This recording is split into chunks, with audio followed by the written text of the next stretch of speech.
So I scaled my brand Qure Skincare from 0 to 50 mil in about 3 years.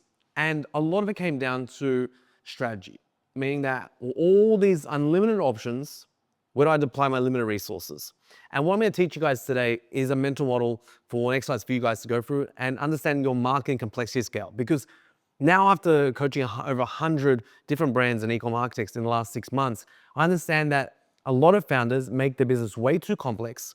And as a result of making it too complex, their quality suffers. And because their quality suffers, they don't get the cut through they want, they don't get the sales they always dreamt of. Because the reality is that the market is more competitive than ever, competition is fierce, and if you don't have focus in the right places and you're not pulling the right levers, that's when your brand's gonna fail. So this is the way I thought through at Qure, right? Let's talk about different layers. So first of all, let's say you have one product, right? And here's avatars.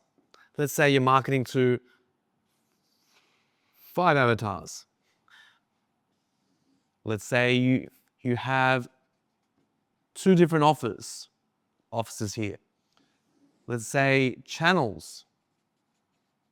You have 3 different channels. You advertise on Google, you advertise on Facebook or on YouTube, whatever it might be. And then let's say this is your complexity score in the end. So your complexity score, when you look at this marketing complexity scale for this business, is 1 product, 5 avatars, which is like 6 times 2 is 12, and let's say it's 25 when you add all these up and times them all together. Now, that's extremely complex. Then you have 25 different options and ways to market these products to the consumers. Let's take example, another brand. They might have 2 products. They might have 3 avatars. They might have 2 offers and 3 channels. 5, 10, 30 is the complexity. And as you can start to see, unless you have the resources available in your team, how are you going to go market based on this level of complexity, on 25 different options in terms of different avatars and offers and different avatars and different channels and different products? Because in reality, let's say what I did, I took a step back in terms of Qure, and I saw that we had a lot of products coming out. Our team would like to make a lot of products. I started creating different complexity scales for different scenarios. I focused on one for acquisition, so I can't spell that, and one for retention. So even though we had products in the business, I didn't deploy my acquisition team to market them. I deployed my retention team because I had additional resources, but not my acquisition team, because I understood the concept of focus and strategy. So what I did, I got them to focus on one product, on one avatar, one offer, and predominantly one channel. As you can see there, very low complex, very easy. I mean, not easy, but to the extent where now I have, let's say, 100 hours of team's energy here, right? Where am I going to deploy it? If I have 100 hours, that's divided by 25 options, it's like 4 hours an option. 100 divided by 30 and 3 hours option. Here, 100 times 4, you can see it starts to do the math. So 24 hours into each option to optimize and increase the quality.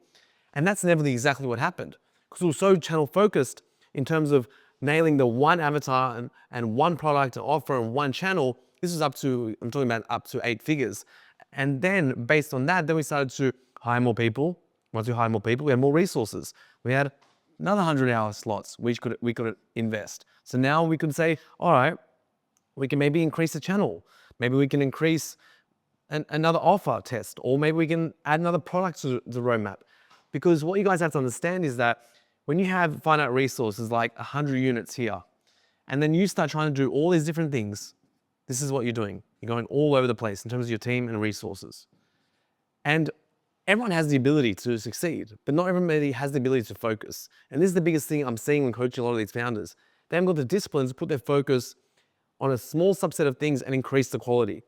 Where they said they should be putting 100% on their focus and all their teams into one outcome so they can go a lot further. That is literally the difference. It's night and day.